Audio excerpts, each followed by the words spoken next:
दोस्तों, जैसा कि हम जानते हैं, रूस और यूक्रेन का मामला आज पूरी दुनिया में एक चर्चा का विषय है, क्योंकि दोनों में युद्ध की शुरुआत एक तरह से हो चुकी है।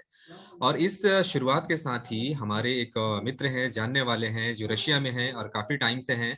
गौतम कश्यप नाम है इनका, जो एक अच्छे लेखक भी हैं, साहित्यकार भी हैं, साहित्य में बेहद रुचि भी रखते हैं। और ये समय समय पर यूट्यूब के लिए वीडियो भी बनाते हैं और फेसबुक पर अपनी प्रतिक्रियाएं भी हमेशा देते रहते हैं। तो आज हम गौतम कश्यप के हिसाब से हम समझने की कोशिश करेंगे, जानने की कोशिश करेंगे कि अभी रशिया में क्या स्थिति है। और इसके अलावा रूस और यूक्रेन के बीच का जो विवाद है, उसे हम सीधा रशिया से समझने की कोशिश करेंगे। तो गौतम भाई, सबसे पहले कि आपको नमस्कार। नमस्कार, नमस्कार।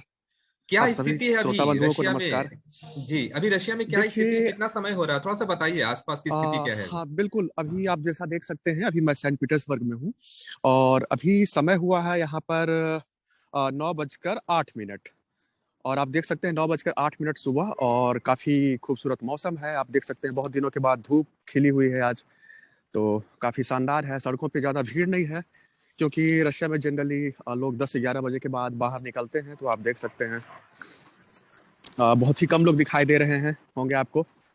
और पूरा ये अभी मैं जहाँ पे रहता हूँ वहीं पे मैं अभी गली में नीचे आया हूँ और आपको वहां से आपको लाइव दिखा रहा हूँ, आप देख सकते हैं। और नॉर्मली फरवरी या मार्च का जो महीना अभी चल रहा है, यहाँ पे आप जहाँ पे हैं सेंट पीटर्सबर्ग की अगर हम लोग बात करें, यहाँ पे सनलाइट कितना आप रिसीव कर पाते हैं, कितना मिल पाता है आपको, कितने घंटे का? देखिए यहाँ पे मोटा मोटी आप मान के चलिए तो कम से कम ठंड में 6 महीने जो है सूरज दिखाई नहीं देती है, ठीक है। और दूसरी बात की गर्मियों में सूरज आप हमेशा देख सकते हैं। मतलब यहाँ पर जो सेंट पीटर्सबर्ग है वो आर्कटिक पोल के ज्यादा नजदीक है। इसके कारण जो है यहाँ पर आपको मोटा मोटी कह सकते हैं कि खासकर सेंट पीटर्सबर्ग में 4 महीने दिन और 4 महीने रात वाली स्थिति होती है। जी। तो ये गर्मी और ठंड का मंथ हम क्या समझे अभी, जैसे मौसम जो ठंड का है, अभी कितने टाइम तक रहेगा अभी ये? अभी ठंड ये रहेगा मार्च तक रहेगा, पूरा मार्च तक। लेकिन अब देखिए ठंड का पैमाना अलग अलग है। अगर भारत के हिसाब से कहें तो यहाँ पे कम से कम अप्रैल तक ठंड रहेगी, ठीक है। और रूसियों के हिसाब से देखें तो अब ठंड का जो मौसम है वो धीरे धीरे खत्म हो रहा है। क्योंकि बर्फ जो है अब देख सकते हैं आज जो है अंतिम बर्फ जो है वो पिघल चुकी है। आपको कहीं बर्फ नहीं दिखेगा, अब थोड़ा सा बर्फ बचा हुआ है, ये भी 1-2 दिन में खत्म हो जाएगा। पूरा सूखा है, पूरा आप देख सकते हैं चारों तरफ। तो आ, एक तरह से रूसियों के हिसाब से देखा जाए तो ये मौसम उनके लिए एक तरह से गर्मी का मौसम कह सकते हैं, लेकिन हमारे लिए ये ठंड का मौसम है क्योंकि अभी जो तापमान है वो अभी +1 है। ठीक है। रूस और यूक्रेन का जो अभी मामला चल रहा है, पूरे अंतर्राष्ट्रीय स्तर पर ध्यान खींचा हुआ है और युद्ध की स्थिति खड़ी हो चुकी है। आप काफी टाइम से हैं रसिया में, आप इस पूरे परिदृश्य को किस रूप में देखते हैं, क्या समझ रहे हैं आप वहां से बैठ करके? देखिए मैं एक चीज नोटिस कर रहा हूँ भारत में, खासकर जो भारत की जो मीडिया है वहाँ पर मतलब एक तो सही खबरें रूस की नहीं आ पाती है क्योंकि रूस से डायरेक्ट खबरें का मतलब है कि आप रूस से खबरों को अनुवाद करें या यहाँ पे आपके कॉरेस्पॉन्डेंट हो, तभी आप खबर को आप दिखा सकते हैं। लेकिन समस्या ये है कि यहाँ पर भारतीय चैनलों के कॉरेस्पॉन्डेंट नहीं के बराबर हैं और इसके कारण जो है जो भी खबरें हम लोग देखते हैं वो अमेरिकन मीडिया के जो है खबरें ट्रांसलेट होकर हम लोगों को दिखाया जाता है भारत में। इसलिए हम रूस की प्रतिक्रिया या रूस के लोगों का या रूस के सरकार का क्या सोचना है, ये सारी चीज़ें हम लोग नहीं जान पाते, ठीक है। और अभी मैं अगर बताऊं तो खासकर अभी यूक्रेन और रूस का जो विवाद चल रहा है उसमें बहुत ही ज़्यादा फेक खबरें हैं और एक तरह से रूस को टारगेट किया जा रहा है, ठीक है। और देखा जाए तो रूस की क्या स्थिति है, रूस क्यों आखिर परेशान है और रूस को आखिर क्यों युद्ध के लिए मजबूर होना पड़ा, इस चीज़ को हमें समझने की ज़रूरत है, जिस पर कि मैं इस वीडियो में खास तौर पर चर्चा करने वाला हूं आपके साथ। जी जी बिल्कुल। एक छोटी सी जी। बात, मैं अगर आगे बढ़ूं, मैं थोड़ी सी बस फिर से एक स्पष्टीकरण चाह रहा था आपसे। आपने कहा कि जो असली खबरें हैं या जो निष्पक्ष जो खबरें हैं वो रशिया के हम्म ग्राउंड से पूरी दुनिया में स्प्रेड नहीं हो पाता है। रीजन क्या है? हम्म। क्या मतलब मीडिया वहां पे ज्यादा रेस्ट्रिक्टेड है, सेंसरशिप में है, क्यों नहीं खबरें आ पाती वहां से? देखिए, मीडिया का सवाल नहीं है, बात यह है कि जो हमारे पास क्या कहते हैं, जो माध्यम है खबर पहुंचाने का, खासकर आज के समय में social media, social sites, YouTube, Facebook, और इसी के द्वारा तमाम न्यूज़ एजेंसियां भी खबरों को हम तक पहुंचाती है। तो अभी जैसा कि मैं बात बता रहा हूँ, अभी जो कि रूस यूक्रेन विवाद के दौरान मैंने कुछ पोस्ट लिखा था फेसबुक पे, उसके बाद फेसबुक ने मेरे पेज को बंद कर दिया। 29 दिनों के लिए मैं लाइव भी नहीं हो सकता हूँ। तो आप सोच सकते हैं कि जबकि मेरे पास फॉलोअर भी ज़्यादा नहीं है, मुझे मुश्किल से 400-500 लोग देखते हैं या सुनते हैं फेसबुक पे, उसके बाद भी जो है फेसबुक ने मेरे पेज को ब्लॉक किया है। तो आप समझ सकते हैं कि क्या स्थिति है। खासकर अभी रूस और यूक्रेन के कन्फ्लिक्ट के दौरान सारे रूस की जो साइट्स है, जो भी न्यूज़ एजेंसीज है, पोर्टल्स है, उसको फेसबुक ने, यूट्यूब ने उस पर बैन लगाया हुआ है। इस वजह से भारत में जो भी खबरें आती हैं वो अमेरिकन मीडिया या फिर ब्रिटिश मीडिया या फिर नेटो देशों की जो मीडिया हैं, उनकी खबरें भारतीय जनता तक पहुंच पा रही है। इसके कारण अगर देखा जाए तो एक तरह से रूस की बहुत ही नकारात्मक छवि पेश की गई है, और रूस एक तरह से देखा जाए तो अभी भारत में एक तरह से कह सकते हैं बदनाम हो चुका है, क्योंकि अच्छे अच्छे जो बुद्धिजीवी वर्ग जो हैं वो भी सच्चाई को नहीं समझ रहे हैं कि यहाँ पर आखिर चल क्या रहा है। आखिर इस पूरे जो भौगोलिक क्षेत्र है, यहाँ पे वास्तविक स्थिति क्या है, यहाँ पे सोशल, पॉलिटिकल और अदर जो मुद्दे हैं वो क्या हैं, उन तक नहीं पहुंच पा रहे हैं। इसलिए लोग जो हैं एक तरह से भ्रम में हैं। आप अपने नजरिए से जरा सा बताइए कि जो परिस्थितियां आज पैदा हुई हैं, आखिर इसके पीछे वजह क्या है? क्यों इस तरह की परिस्थिति आई जो पूरी तरह से वायलेंट हो गया? देखिए, सबसे बड़ी बात है कि हम पहले यूक्रेन की बात करें। यूक्रेन और रूस और बेलारूस, ये तीनों, इन तीनों जगहों का जो उद्भव है ये हुआ है किएव से, जो कि आप अभी के समय में एक शब्द बार बार सुन रहे हैं, वो है किएव, जो कि यूक्रेन की राजधानी है। जैसे भारतीयों के लिए सिंधु घाटी सभ्यता, मोहनजोदाड़ो, हड़प्पा एक मायने रखता है, उसी तरह जो है रूसी, बेलारूसी और यूक्रेनियन लोगों के लिए किएवियन सभ्यता जो है वो एक मतलब एक साझी सभ्यता है, कह सकते हैं, एक विरासत है। और उस विरासत को रूसी लोग भी क्लेम करते हैं, बेलारूसियन लोग भी क्लेम करते हैं, और जो यूक्रेनी लोग हैं वो लोग भी इस चीज को क्लेम करते हैं। तो देखा जाए तो ये सभी एक ही लोग हैं। लेकिन बाद में क्या हुआ, धीरे धीरे उस क्षेत्र में अटैक बढ़ते गए, जो किएव वाले रीजन थे उस पर बार बार अटैक हुआ, और इस अटैक का परिणाम हुआ कि रूसी लोग जो है पूर्वी भाग की ओर आगे बढ़े, यानी मॉस्को की तरफ आए और फिर मॉस्को से आगे बढ़ते हुए फिर निकले। तो वो जो एरिया था वहां पर, जो किएवियन यूक्रेन का, आज के वर्तमान यूक्रेन में जो हिस्सा है, वहां पर बार बार अटैक्स हुआ करते थे, क्योंकि वहां पे अगर आप 1000 साल पहले की बात करें तो तब से वहां पे अटैक्स जारी है। और इसके कारण जो यूक्रेन का हिस्सा है वो कभी लिथुआनिया के पास रहा है, या फिर पोलैंड के पास रहा है, हंगरी के पास रहा है, रोमानिया के पास रहा है, इस तरह। हाँ।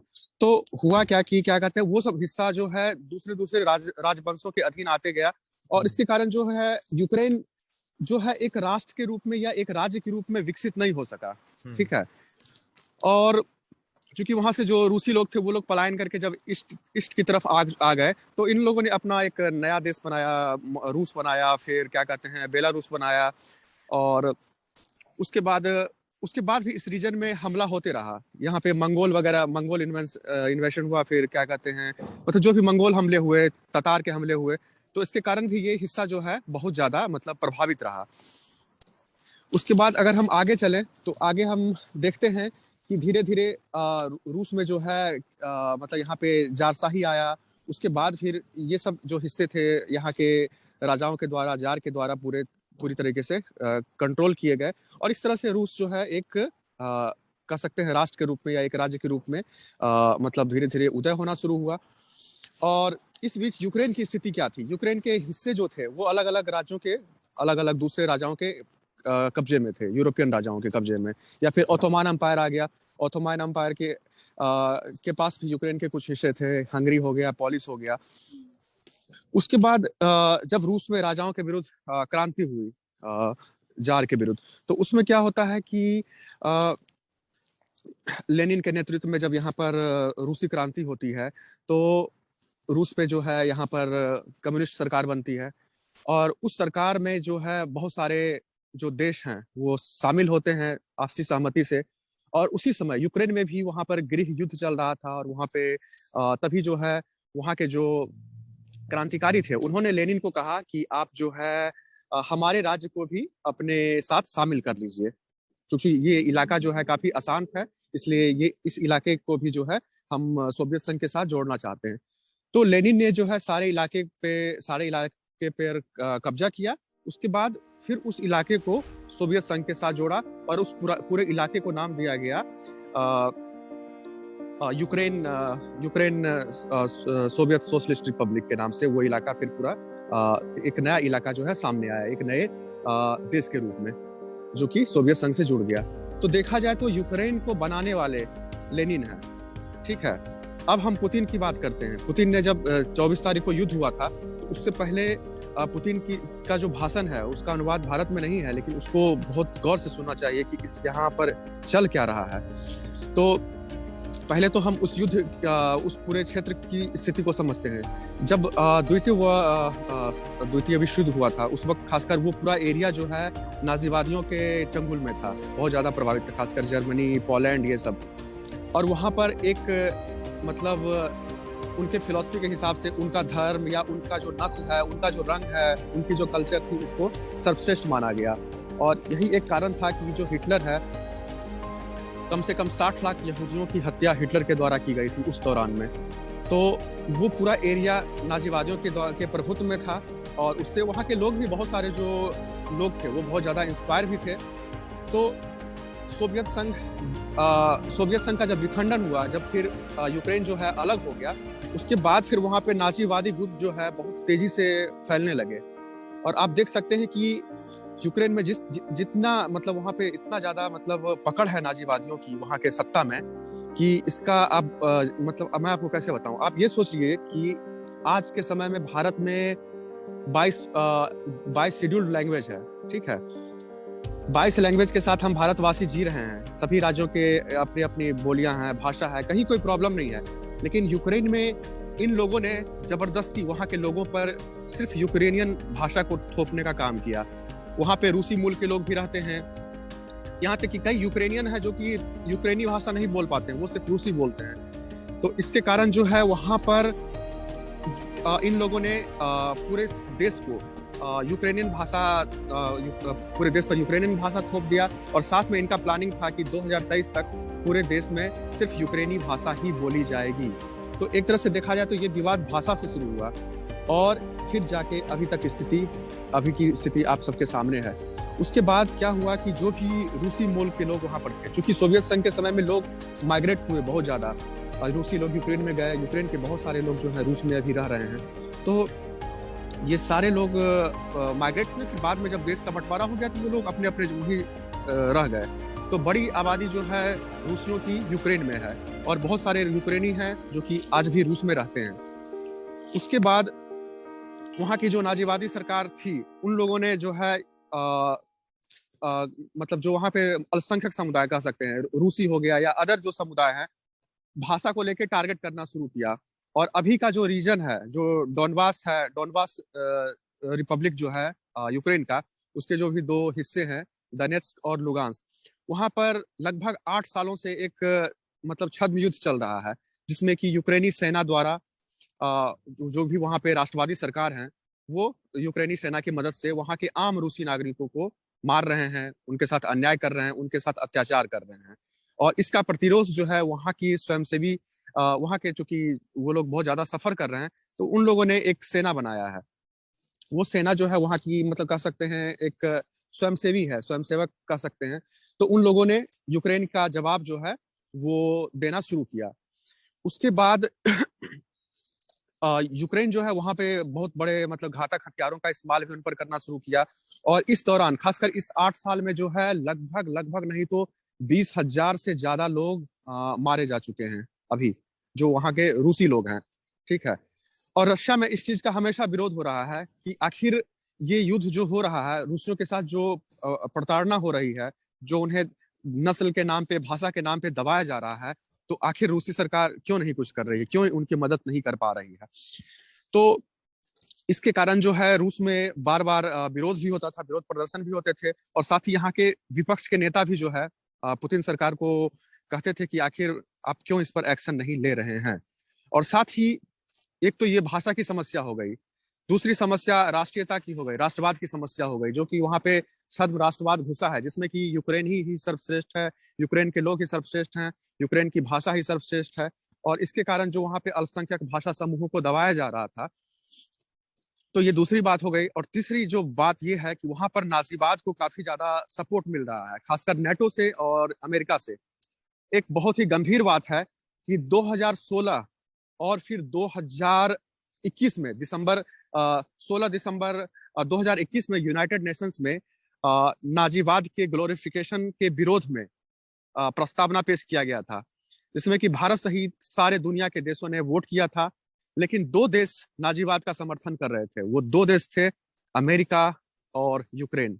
इन दोनों देशों ने इसके विरोध में वोट दिया। इससे आप समझ सकते हैं कि आखिर जो वहां पर नाजीवादी जो सरकार है, वो किस हद तक अपने आइडियोलॉजी को बचाने के लिए यूनाइटेड नेशंस तक में अपना मतलब अपने आप को दिखा रही है।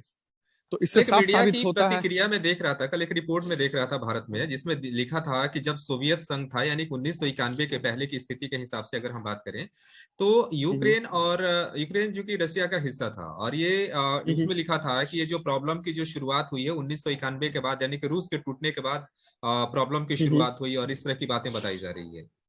हाँ हाँ, नहीं तो वही मैं बता रहा हूँ कि 1991 में जब यूक्रेन अलग से अलग हो गया, उसके बाद फिर वहां पे जो नाजीवादी समूह है, नाजीवादी समूह मतलब समझ लीजिए कि हिटलर का समूह, तो वो समूह जो है वहां के समाज में काफी ज्यादा सक्रिय हो गया। और उसने फिर यूक्रेनी भाषा को लेके उन्होंने वहां पे अपने समाज में ही मतलब उन्होंने एक तरह से युद्ध छेड़ दिया। यानी जिन लोगों को यूक्रेनी बोलना नहीं आता है वो देशद्रोही हैं, ठीक है। तो ऐसा मतलब एक माहौल क्रिएट किया गया, जो लोग रूसी मूल के हैं वो देशद्रोही हैं, और उन पर जबरदस्ती भाषा थोपी जाने लगी, क्योंकि आपको पढ़ाई यूक्रेनियन भाषा में करनी है, आपको सब चीज यूक्रेनी भाषा में करनी है। लेकिन यूक्रेनी भाषा विकसित नहीं है, यानी आप उस भाषा में विज्ञान, गणित या फिर बहुत सारी जो जानकारी है वो आप अभी भी मतलब उसको आप मतलब एज ए मीडियम बहुत ही मुश्किल है उस पूरे भाषा को इम्प्लीमेंट करना। मैं आज अगर कहूँ कि आप बिहार में हैं और भोजपुरी में ही सारी पढ़ाई होगी या मैथिली में ही सारी पढ़ाई होगी, तो बहुत ही मुश्किल हो जाएगा, क्योंकि हमारे पास किताबें नहीं है, टेक्स्ट बुक नहीं है, हमारे पास मेडिकल, इंजीनियरिंग या फिर उससे जुड़े जो भी किताबें होनी चाहिए वो हमारी भाषा में, भोजपुरी में, मैथिली में उपलब्ध नहीं है। इसलिए अगर हम उसको जबरदस्ती पूरे देश की भाषा बना देते हैं तो उससे मतलब प्रॉब्लम खड़ी हो जाएगी। और यही प्रॉब्लम जो है 1991 के बाद वहाँ पर चलता रहा। वहाँ पे कुछ देर मतलब ये 2014 तक वहाँ पर रूस समर्थित वहाँ पर सरकार हुआ करती थी, तो किसी तरह से स्थिति जो है कंट्रोल में था। उसके बाद वहाँ पर जब अमेरिका ने इराक पर हमला किया था, उस वक्त अमेरिका ने जो है यूक्रेन में कम से कम 1800 अपने सैनिक ऑफिसर्स को वहाँ पर हॉल्ट के लिए रोका था, ठीक है। उसके बाद से ही वहाँ पर एक रिवॉल्यूशन शुरू हो गया। उसके बाद से ही वहाँ पर लोगों के बीच में जो है उसको भड़काया गया, वहाँ पे बहुत सारे प्रोपेगेंडा वार हुए और एक तरह से पूरे रूस को वहाँ पर दुश्मन मान लिया गया। और चूंकि अभी रूस का सबसे बड़ा दुश्मन है वो है नेटो, और नेटो जो है रूस को चारों तरफ से मतलब कहें तो घेरने की प्लानिंग कर रहा है, और रूस लगभग आज के समय में तीन तरफ से नेटो देशों से घिर चुका है। तो रूस के लिए एक खतरे की स्थिति है। जबकि अगर हम नेटो की बात करें तो एक समय जो है जब सोवियत संघ का दौर था, तो उस वक्त नेटो का भी अस्तित्व हुआ करता था, और साथ में ही रूस का भी एक अपना समूह था जिसको कि वार्सा पैक्ट के नाम से जानते हैं, वार्सा ट्रीटी ऑर्गेनाइजेशन। उसमें भी कई सारे देश थे। जब चूंकि दुनिया में कोल्ड वार एकदम चरम पे थी और लोग एक दूसरे को दबाने के लिए और खासकर हथियारों का रेस भी शुरू हो गया था, तो वहाँ पर जब सोवियत संघ के विखंडन की पूरी प्लानिंग कर ली गई, तो गोरबाचोव की बात हुई अमेरिका के जो विदेश मंत्री हैं, मुझे नाम नहीं याद आ रहा है, शायद जेम्स जेम्स समथिंग नाम है उनका, और उनके साथ उनकी बात हुई और उसमें उन्होंने भरोसा दिलाया कि नेटो के जो देश हैं या जो नेटो नेटो समूह है वो पूर्व की ओर 1 इंच भी नहीं बढ़ेगा। यानी इससे रूस को घबराने की जरूरत नहीं है। अब चूंकि सोवियत संघ भी खत्म हो रहा है, अब ऐसे दुनिया में कोई युद्ध के भी आसार नहीं है, द्वितीय विश्व युद्ध भी खत्म हो रहा है, तो जो नेटो है वो अब रूस की तरफ या पूर्व की ओर नहीं बढ़ेगा। तो गोरबाचोव को एक तरह से मतलब आश्वासन मिला और इसका ये परिणाम हुआ कि उन्होंने वार्सा संधि को भी रद्द कर दिया। यानी नेटो के समतुल्य रूस की जो संस्था थी, देशों का जो समूह था, रूस ने उसको रद्द कर दिया। ठीक है, इस तरह से वहां पर रूस कमजोर हो गया, लेकिन नेटो को रद्द नहीं किया गया, नेटो उसी तरह रहा। लेकिन जैसा कि वादा किया गया था कि नेटो जो है 1 इंच भी जो है पूरब की ओर नहीं बढ़ेगा, लेकिन उस वक्त नेटो में 17 देश थे और आज नेटो में 30 देश हो चुके हैं। यानी नेटो उसी तरह से बढ़ता जा रहा है और ये रूस के सुरक्षा के लिए अब एक चुनौती बनकर उभरा है। तो आप देखें तो नेटो का सबसे बड़ा दुश्मन जो है वो रूस है, वो नेटो मानता भी है और नेटो जो है जो भी रूस के सोवियत संघ से टूटे हुए बहुत सारे देश थे उसको अपने साथ जोड़ चुका है, जैसे कि लिथुआनिया, लैटविया, इस्टोनिया, इन सबको अपने साथ जोड़ चुका है। और उस पूरे इलाके में अमेरिकी जो सेना है उसके हथियार की तैनाती हुई है। वहां पे कई खतरनाक हानिकारक जो हथियार हैं बड़े बड़े, वो सारे हथियार वहां पर मतलब उसकी तैनाती हुई है और इसके कारण जो है रूस बहुत ही ज्यादा चिंतित है। रूस को लग रहा है कि ये हमें हमारे साथ कभी भी हमला हो सकता है, क्योंकि नेटो की पॉलिसी में है। अब रूस की चिंता ये है कि अगर यूक्रेन भी अगर नेटो में चला गया तो फिर वो लोग मॉस्को के करीब आ जाएंगे। एक तरह से कहें तो जो दरवाजा है मॉस्को का, यूक्रेन, तो वे लोग जो है वहां पर पहुंच जाएंगे और इसके कारण उनकी समस्या और भी ज्यादा बढ़ जाएगी। उसके बाद नेटो की प्लानिंग है फिनलैंड को अपने साथ मिलाना। यानी देखा जाए तो रूस चारों तरफ से नेटो के चंगुल में आ चुका है। अब रूस के पास कोई उपाय नहीं था। उसके बाद जो वहां पर लोगों को दबाया जा रहा था, यूक्रेन में जो रूसी लोगों को के साथ जो अमानवीय घटनाएं हो रही थी, जिसमें कि आज के समय में 20,000 से ज्यादा आदमी, जब 2014 के बाद वहां पे सत्ता परिवर्तन हुआ, जब रूस समर्थित राष्ट्रपति वहां से चले गए और वहां पे नाजीवादियों ने पूरी तरह से वहां के सरकार पे कब्जा कर लिया, उसके बाद वहां पर जिस तरह से नाजीवादियों ने नरसंहार शुरू किया, एक तरह से उसको कह सकते हैं जेनोसाइड रूसी लोगों का, जिस तरह से नरसंहार शुरू हुआ कि उसके बाद से रूस को समझ में ही नहीं आ रहा था कि आखिर चल क्या रहा है इस क्षेत्र में। और पूरी दुनिया में शांति थी, पूरी दुनिया जो है इस छद्म युद्ध से किसी को कोई मतलब नहीं रहा और खासकर भारत जैसे देशों में के मीडिया में इस तरह की कोई रिपोर्टिंग हमारे सामने नहीं आई। इसलिए रूस के हमले को हम लोग नकारात्मक तरीके से देख सकते हैं आज के समय में, और देख रहे हैं खासकर क्योंकि वहां की सच्चाई नहीं मालूम है। आप समझ सकते हैं कि पूरे खतरनाक हथियारों का इस्तेमाल करके नागरिक बस्तियों पर हथियार गिराए गए और बहुत बहुत बड़ी संख्या में रूसी लोग मारे गए। आखिर क्या कारण है कि वहां के लोगों ने ही, आखिर पुतिन को किसने बुलाया? पुतिन को मदद के लिए वहां के लोगों ने ही तो बुलाया। जो दोनबास के लोग थे, जो दनेत्स्क और लुगांस के लोग थे, उन्होंने ही पुतिन को कहा कि आप हमारी रक्षा कीजिए, नहीं तो हम लोग खत्म हो जाएंगे। तो पुतिन ने जो है पुतिन से भी पहले, अगर आप अभी जैसे कि भारत में देख रहे हैं, भारत के जो भी कम्युनिस्ट विचारक हैं वो रूस को सीधा दोषी ठहरा रहे हैं, रूस को साम्राज्यवादी घोषित कर रहे हैं। लेकिन जो स्थिति ये है कि की जो कम्युनिस्ट पार्टी है, जिसकी सरकार में रूस के पार्लियामेंट में 450 सीट है, जिसमें 57 सीट जो है यहाँ के कम्युनिस्ट पार्टी की है। तो सबसे पहले यहाँ के कम्युनिस्ट पार्टी ने रूस को, राष्ट्रपति पुतिन को ज्ञापन सौंपा कि आपको जो है यूक्रेन में हस्तक्षेप करके वहां के रूसी भाषी लोगों को बचाना चाहिए, क्योंकि वो लोग नाजीवादियों के चंगुल में हैं और वे नाजीवादी उनको खत्म कर देंगे।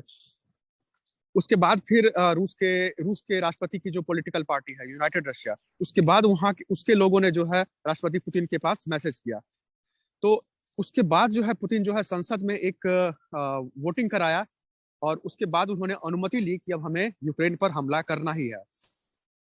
उस वोटिंग के बाद, चूंकि रूस में भी डेमोक्रेटिक मतलब कह सकते हैं लोकतांत्रिक तरीके से चुनी हुई सरकार है। जैसा कि कुछ लोग आरोप लगाते हैं कि रूस में लोकतंत्र नहीं है या यहाँ पे जनता का कोई शासन नहीं है, यहाँ पे पुतिन की मतलब तानाशाही चल रही है।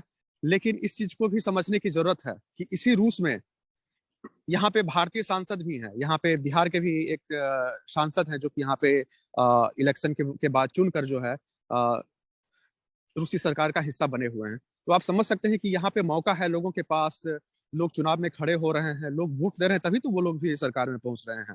बिल्कुल। इसलिए हाँ, इसलिए इस चीज को समझने की जरूरत है। और खासकर मैं बता रहा हूँ कि यहाँ पे मैं 2 चुनाव यहाँ पर मैंने देखा है, ठीक है।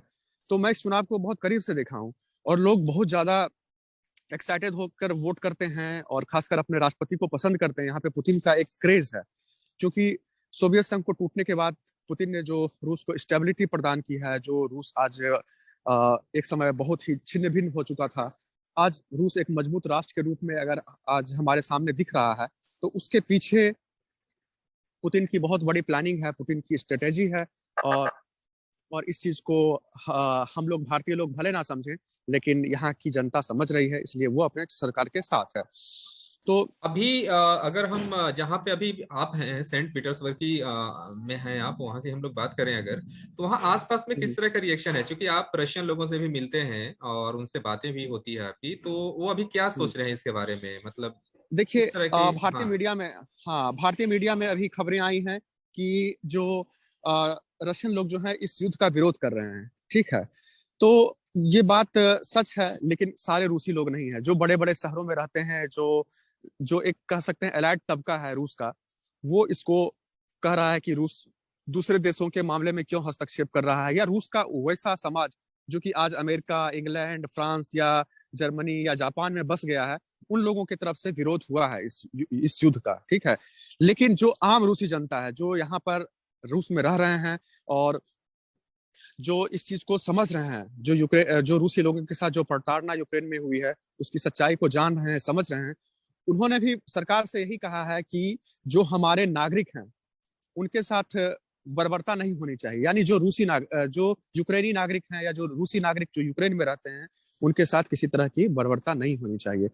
तो इस वजह से आप एक चीज नोटिस करेंगे कि रूस के जो भी हमले हुए हैं यूक्रेन में, वो कहीं सिविल एरिया में या फिर जहाँ पे जो नागरिक एरिया है, नागरिक क्षेत्र है, जहाँ पर आबादी रहती है, वहां पे ऐसा कोई हमला नहीं हुआ है। और इससे नागरिक जो हैं मतलब न के बराबर हताहत हुए हैं। जो भी हमले हो रहे हैं वो मिलिट्री एस्टेब्लिशमेंट, जो भी सैन्य प्रतिष्ठान हो गए, जहाँ पे हथियार बन रहे हैं, हथियारों की फैक्ट्री है, जहाँ पे हथियारों को स्टोर करके रखा गया है, या जहाँ पर एयरपोर्ट है, उन सब जगहों को निशाना बनाया गया है। मानवीय बस्ती आज भी सुरक्षित है। और अगर आप देखें तो आपके पास न्यूज आती होगी कि लगभग 20,000 के करीब भारतीय छात्र वहां पर फंसे हुए हैं। लेकिन आपने नहीं सुना होगा कि कोई छात्र हमले में घायल हो गया, किसी की मृत्यु हो गई या किसी को के साथ कुछ हो गया।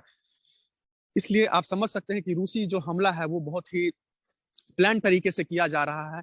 लेकिन अभी जो न्यूज आ रही है उसमें यह है कि जो यूक्रेन की जो राष्ट्रवादी सरकार है, जो नाजीवादी सरकार यूक्रेन की है, वो मतलब जो वहां पे जो नागरिक आबादी है उसका इस्तेमाल ढाल के तौर पर कर रही है। यानी रूसी रूसी सैनिकों पे जो हमले हो रहे हैं वो यूक्रेन में के जो रिहायशी इलाके हैं वहां से हमले किए जा रहे हैं।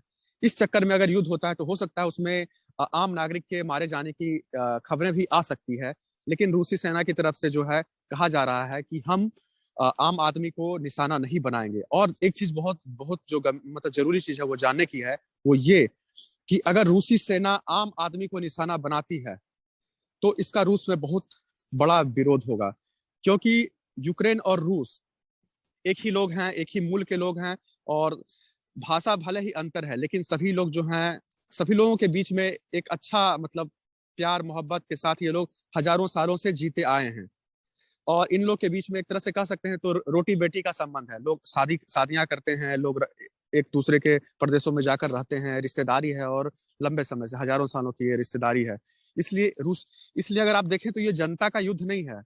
ये युद्ध जो है रूसी जनता यूक्रेनियन के बारे में अच्छा सोचती है, यूक्रेन की जनता रूस की जनता को पसंद करती है, ये एक सच्चाई है।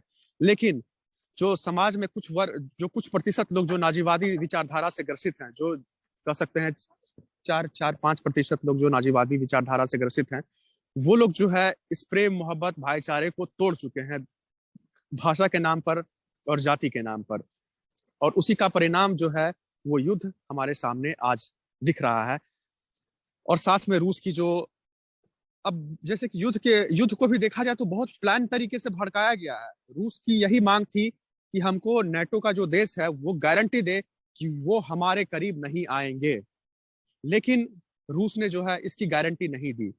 उसके बाद सॉरी, अमेरिका ने इसकी गारंटी नहीं दी, नाटो ने इसकी गारंटी नहीं दी। बिल्कुल।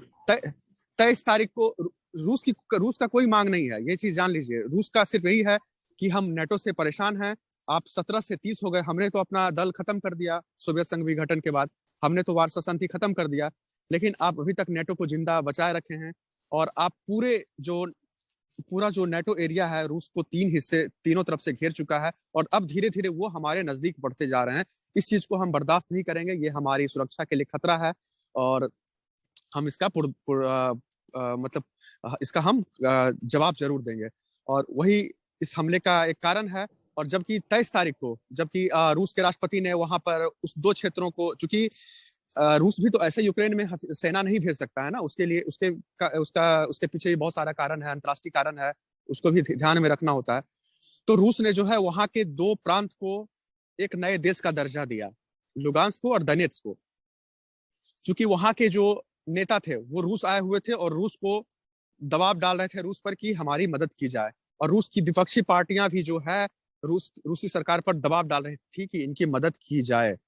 इसलिए आप देख सकते हैं कि रूस में किसी भी विपक्षी पार्टी ने सरकार का विरोध नहीं किया है आज के समय में, और सभी लोग अपने राष्ट्रपति के फैसले के साथ हैं। क्योंकि ये फैसला सबका है, ये फैसला रूसी संसद का फैसला है, इसलिए वो अपने राष्ट्रपति और पूरे देश के साथ हैं। तो भारत में आमतौर रूस ने पर जब यह कहा जा रहा है कि जो पुतिन की स्थिति है वो भी एक बड़े तानाशाह के रूप में है, और उनकी तानाशाही की ताकत इस कदर बढ़ चुकी है रशिया के अंदर कि किसी विपक्ष को बोलने की हिम्मत नहीं है। इस बात में कितनी नहीं, सच्चाई है? अब आप देख सकते हैं, आप खुद ही जब आपको भारतीय चैनल से ये भी पता चल रहा होगा कि रूस के लोग विरोध कर रहे हैं, रूस के लोग रैलियां कर रहे हैं इस युद्ध के खिलाफ। सेंट पीटर्सबर्ग में रैली हुआ, मॉस्को में रैली हुआ, तो विरोध हो रहा है ना। मतलब एक तरह से देखिए उनके पास आजादी है विरोध करने की, वो सड़कों पे उतर के विरोध कर रहे हैं, पूरी दुनिया की मीडिया उसको कवर कर रही है। तो इससे आप क्या समझते हैं? बिल्कुल। तो और उसके बाद यहाँ पर जो सरकारें बन रही है, जिसमें कि यहाँ पर जो विधायक का चयन होता है, जो भी यहाँ पे सांसद का चयन होता है, उसमें आप सोच सकते हैं कि अभी भारत के एक अभय कुमार हैं, पटना के हैं, वो यहाँ पर आकर यहाँ पे डेपुतात बन चुके हैं रूस में। तो आखिर कैसे? उनको जनता ने वोट दिया, यहाँ की रूसी जनता ने, तभी तो वो फाइट करके आए। तो वोटिंग तो है। हाँ, एक चीज आप कह सकते हैं कि पुतिन जो है लंबे सालों से जो है सरकार में बने हुए हैं, और वो एक चेहरा है, लेकिन उसके नीचे आपको पूरी डेमोक्रेसी दिखेगी यहाँ पर। और पुतिन को भी लोग चुन रहे हैं, तभी तो वहां पे हैं। अगर आप अभी भी देखें आज, मतलब आप मतलब नेट पे बहुत सारे रिपोर्ट्स आते हैं कि जैसे मोदी के बारे में भी रिपोर्ट आता है कि कितनी प्रतिशत जनता उनको पसंद कर रही है। उसमें आप देख सकते हैं, अब कोई मोदी को तानाशाह बोल दे तो नहीं हो सकता है ना, क्योंकि वो भी तो जनता के वोट से ही तो चुन के आ रहे हैं। तो वही हाल है रूस में भी, पुतिन को समर्थन मिल रहा है, पुतिन को कम से कम 70% रूसी लोग लगातार समर्थन दिए जा रहे हैं। तो इस वजह से है पुतिन। आज जनता सड़क पे आ जाएगी, विद्रोह कर देगी, तो दूसरे दिन पुतिन नहीं रहेंगे। और अब इस युद्ध के बाद अगर पुतिन का क्या होने वाला है, अगर पुतिन इसमें सफल होते हैं तब पुतिन का और भी मतलब इमेज रशिया में अच्छा होगा। लेकिन इस युद्ध को अगर पुतिन संभाल नहीं पाते हैं तो पुतिन को भी जाना होगा, ये सच्चाई है। बहुत अच्छा लगा गौतम भाई आज आपसे बात करके, और जाहिर सी बात है कि बहुत सारी नई चीजें हमें जानने को मिला भारत में बैठ करके। और ये भी जानने को मिला कि किस तरह से नाटो की एक बहुत बड़ी साजिश हो सकती है रशिया को कमजोर करने के लिए, या फिर रशिया की जो बढ़ती हुई ताकत है वो नाटो देशों को पसंद नहीं है। और ये भी शायद एक बहुत बड़ा रीजन है जैसा कि आप बता रहे हैं। हाँ, देखिए ये युद्ध रुक जाता 23 तारीख को, मतलब 23 तारीख को जो है ये जो बिडेन और राष्ट्रपति पुतिन दोनों की मीटिंग होने वाली थी। साथ ही रूस के रक्षा मंत्री सेर्गेई लावारोव की भी अमेरिका के साथ मीटिंग होने वाली थी। और इन लोगों ने 23 तारीख को इस मीटिंग को खत्म कर दिया, उन लोगों ने कैंसिल कर दिया, रद्द कर दिया। युद्ध 24 तारीख को शुरू हुआ, लेकिन 23 तारीख को इस मीटिंग को रद्द कर दिया गया। और यूक्रेन के राष्ट्रपति जेलेंस्की, जो कि नाजीवादी ताकत के द्वारा उनको मतलब सहारा दिया जा रहा है, जो भी नाजीवादी ग्रुप हैं उनको सपोर्ट कर रहे हैं, तो उन्हें भी लगा कि उनकी मदद नाटो करेगा, इसलिए उन्होंने उन्होंने भी रूस के साथ जो है शांति वार्ता को कैंसिल कर दिया, रद्द कर दिया। उसके बाद 24 तारीख को हमला हुआ। तो आप सोच सकते हैं कि यूक्रेन भी जो है बहुत आशान्वित था कि उसकी मदद जो है नेटो के देश करेंगे, लेकिन नेटो ने उसे अकेला छोड़ दिया। आज आप समझ रहे हैं कि जो भी नेटो देश के जो राष्ट्राध्यक्ष हैं वो बोल रहे हैं कि हम आपको हथियार से मदद करेंगे, लेकिन हम सेना नहीं भेजेंगे। सेना भेजने का मतलब है आप रूस के साथ युद्ध करने के लिए आप उतर चुके हैं, सीधी सी बात है।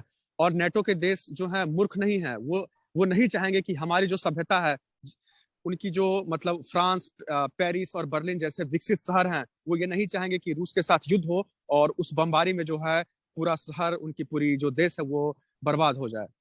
तो इसलिए वो अपना हित देख रहे हैं, लेकिन यूक्रेन के लोग जो हैं ठगे गए हैं, यूक्रेन की सरकार जो है ठगी गई है। और इस वजह से कल जो है यूक्रेन के राष्ट्रपति मतलब बहुत ही उदास स्वर में बोल रहे थे कि हमें इस दुनिया ने अकेला छोड़ दिया, हमें नेटो ने अकेला छोड़ दिया, हमें अमेरिका ने अकेला छोड़ दिया। तो अब उनको भी ये चीज रियलाइज हो रहा है कि आखिर उस पूरे एरिया किस तरह से उनको एक तरह से मोहरा बनाया गया, रूस को मतलब रूस के खिलाफ जो है यूक्रेन का इस्तेमाल किया गया।